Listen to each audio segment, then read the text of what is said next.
You are listening to Catholic Family Podcast. Greetings, fellow travelers through the liturgical year. This is Lisa Davis with another Saint Day Quick Take on the feast of St. Thomas More.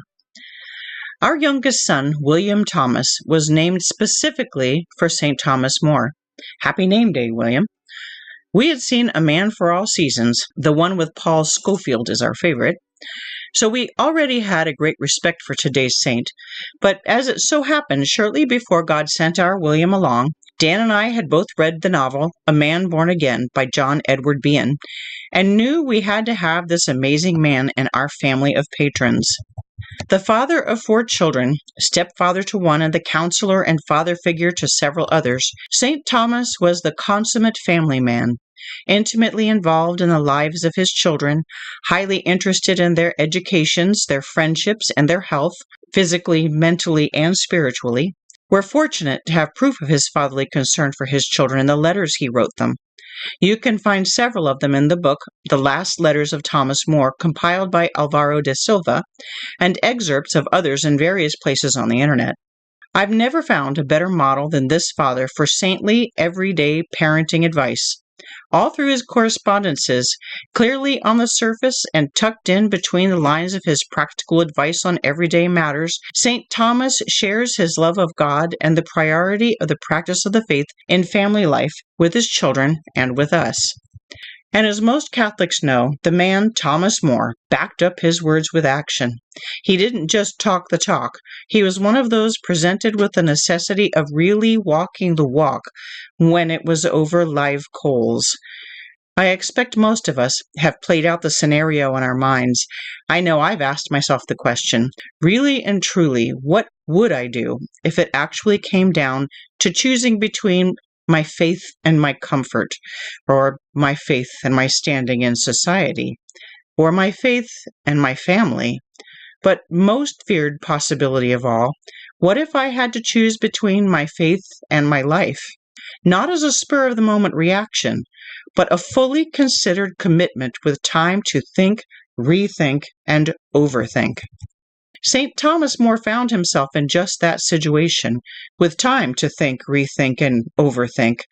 A lawyer by trade and well known for his keen intellect, he had risen to the exalted position of Lord Chancellor under King Henry VIII in 1529, when the cause for Henry and Catherine of Aragon's annulment had already been considered and rejected by the Pope. So Thomas knew what he was getting into when he signed on with Henry. It would have been hard to find a more highly placed and universally respected employee in the government of England at that time than St. Thomas, and he took seriously his responsibility to the crown, even in light of the annulment scandal. One wonders about that, but perhaps St. Thomas believed that Henry, who had shown every sign of being a good Catholic up to that point when his succession was threatened, would come around and do the right thing.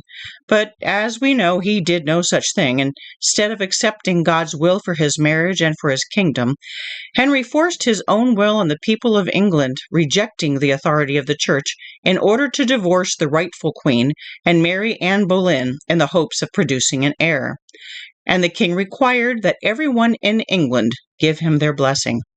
Shortly after stepping into the position of Chancellor, St. Thomas, along with all other members of the court, was required to take the oath of supremacy, accepting Henry's claim of authority over the popes, and approving his divorce from Catherine. Given time to think, rethink, and overthink, St. Thomas, of course, refused to take the oath, but hoped that, under the law, he would be exempt from prosecution by keeping silent and not condemning Henry outright. You see, St. Thomas would have been the last person to consider himself a hero, and faithful Catholic that he was not a man thirsting for martyrdom. In fact, he considered it his first duty to try to stay alive. He had a family that he loved, that he didn't want to leave. And to the bitter end, he prayed for a legal loophole out of the whole business of Henry VIII's succession obsession.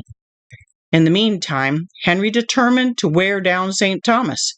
Knowing the influence of his Lord Chancellor, Henry pressed St. Thomas in every possible way to give his blessing on both the Divorce and the Supremacy Act. In 1532, Realizing he could no longer continue in his position, considering his opposition to the king, St. Thomas resigned his post as Lord Chancellor, and conspicuously absent from Henry's wedding to Anne Boleyn in 1533, he had almost sealed his fate, finally doing so in 1534 when he refused to sign the Oath of Succession, which was just one more way of trying to force approval of the king's illegitimate marriage. By this time, Henry VIII had lost all patience, and having failed to sway Thomas by every conceivable inducement and threat, imprisoned him in the Tower of London, where he languished in solitary confinement for a year before he was brought to trial. A rigged trial, as you might imagine. On July 1st, 1535, after 15 minutes of, quote, deliberation, though he had never in any capacity, public or private, spoken against the king or the king's bad decisions, St. Thomas More was found guilty of treason. He was hanged on July 6th, 1535. It's said that when he began to climb the steps to the scaffold, its rickety frame swayed as if it might collapse. More is quoted as saying to one of the officials, quote, "I pray you, Master Lieutenant, see me safe up, and for my coming down let me shift for myself." And more famously even, while on the scaffold, he declared, quote, that he died the king's good servant and God's first. Then, kneeling at the scaffold, More recited the Miserere, gave his pardon to the executioner. Then, with the blade hanging over his head, he joked that his beard was not guilty of any crime, and pulled it out of the way, and then received his reward, eternal happiness in heaven, leaving his family behind. And they had every reason to mourn the loss of a husband and father as involved and affectionate as theirs. On an earthly level, it was a family's worst nightmare. But on a spiritual level, it's hard to imagine a better legacy for his children. Nothing was more important to St. Thomas than eternal salvation, for himself and for his family. His courage in standing up for Holy Mother Church and refusing to condone the evil of Henry's divorce and remarriage won for him the martyr's crown, but the work of his life had already taught his children what he believed in and what they must imitate. It is said St. Thomas was a daily communicant. He was an activist against heresy, refuting in an official capacity, amongst others, Martin Luther and William Tyndale, and arguing for the very efficacy and necessity of fighting heresy within the jurisdiction of the English monarchy. Though surrounded by corruption and temptation of all kinds in the English court, St. Thomas earnestly endeavored to practice the virtues. A contemporary wrote of him, quote, "He used to, whenever in his house or in the village he lived in, when there was a woman in labor, to begin praying, and so continue until news was brought him that the delivery had come happily to pass. His charity was without bounds, as is proven by the frequent and abundant alms he poured without distinction among all unfortunate persons. He used himself to go through the back lanes and inquire into the state of poor families. He often invited to his table his poorer neighbors, receiving them familiarly and joyously. He rarely invited the rich, and scarcely ever the nobility. In his parish of Chelsea, he hired a house in which he gathered many infirm, poor, and old people, and maintained them at his own expense. It is known that while still a young man studying law, St. Thomas piously worked toward the subduing of the flesh by wearing a hair shirt, using a log for a pillow, and employing a scourge every Friday. All practices, it is believed, he continued throughout his life. We know that his hair shirt was bequeathed to his daughter Margaret. It is also traditionally believed that he was a Third Order Franciscan, though I'm not sure if this is verified. He left us the benefit of 2 books, a novel of social and political commentary called Utopia, and a history of King Richard III, in addition to a book of poetry, several religious treatises and works defending the faith against heresy, and many, many letters. His friend Erasmus Roterodamus, a Dutch philosopher and Catholic theologian, who is considered one of the greatest scholars of his time, defended More's character as, quote, "more pure than any snow," further describing his genius as, quote, "such as England never had and never again will have." Emperor Charles V of Spain, upon learning of More's execution, said, quote, "Had we been master of such a servant, We would rather have lost the best city of our dominions than such a worthy counselor.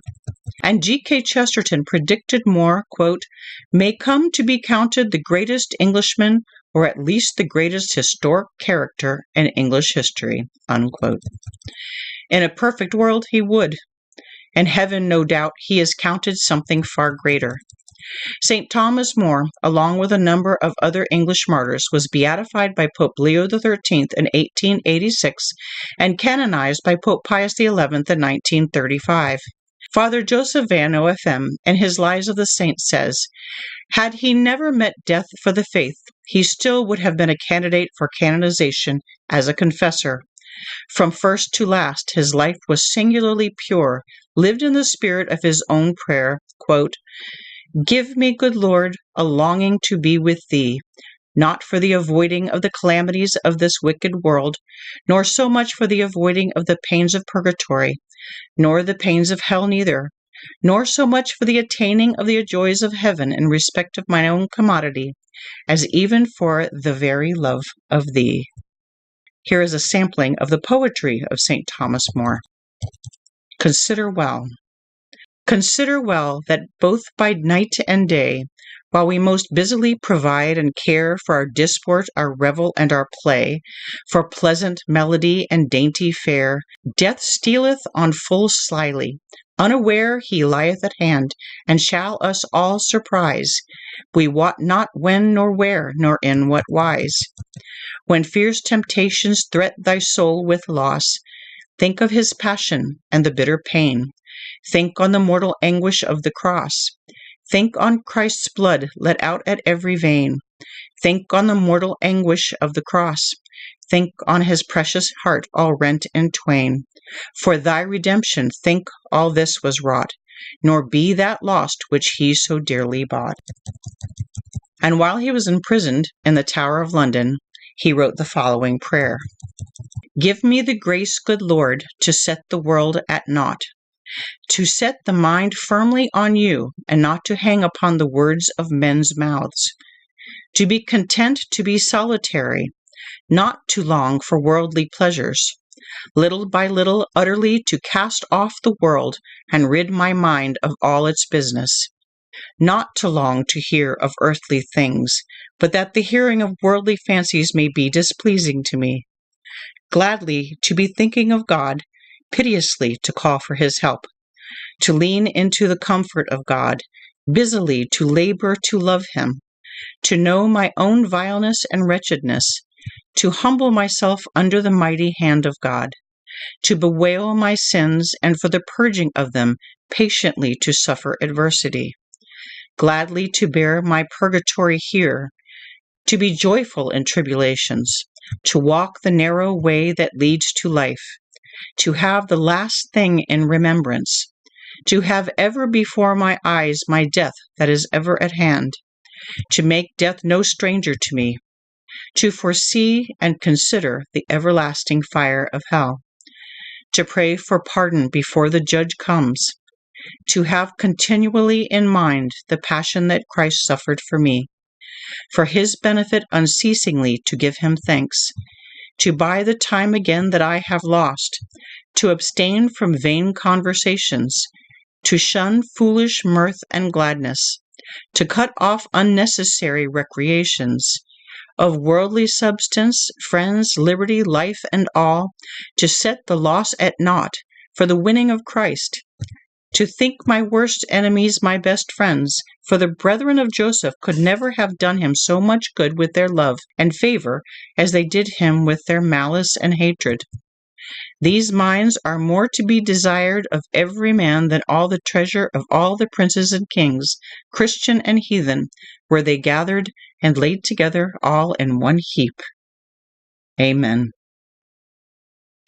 Here is a written portrait of St. Thomas More, a tribute from his friend Erasmus, written in July of 1519. To begin then with what is least known to you. In stature, he is not tall, though not remarkably short. His limbs are formed with such perfect symmetry as to leave nothing to be desired. His complexion is white, his face rather than pale, and though by no means ruddy, a faint flush of pink appears beneath the whiteness of his skin. His hair is dark brown or brownish black. The eyes are grayish blue with some spots, a kind which betokens singular talent, and among the English is considered attractive, whereas Germans generally prefer black. It is said that none are so free of vice. His countenance is in harmony with his character, being always expressive of an amiable joyousness, and even an incipient laughter. And to speak candidly, it is better framed for gladness than for gravity or dignity, though without any approach to folly or buffoonery.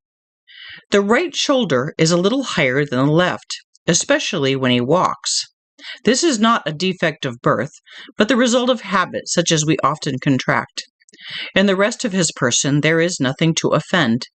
He seems born and framed for friendship, and is a most faithful and enduring friend.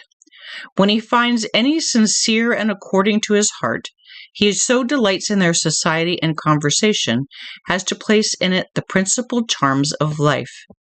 In a word, if you want a perfect model of friendship, you will find it in no one better than in More. In human affairs there is nothing from which he does not extract enjoyment, even from things that are most serious. If he converses with the learned and judicious, he delights in their talent. If with the ignorant and foolish, he enjoys their stupidity. He is not even offended by professional jesters. With a wonderful dexterity he accommodates himself to every disposition. As a rule, in talking with women, even with his own wife, he is full of jokes and banter. No one is less led by the opinions of the crowd, yet no one departs less from common sense. You've been listening to the Catholic Family Podcast. If you enjoyed this show, please share it with your friends and family. You can support the production on Patreon and PayPal, and you can reach Kevin at kevin89davis@gmail.com. Ad Maiorem Dei Gloriam, all for the greater glory of God.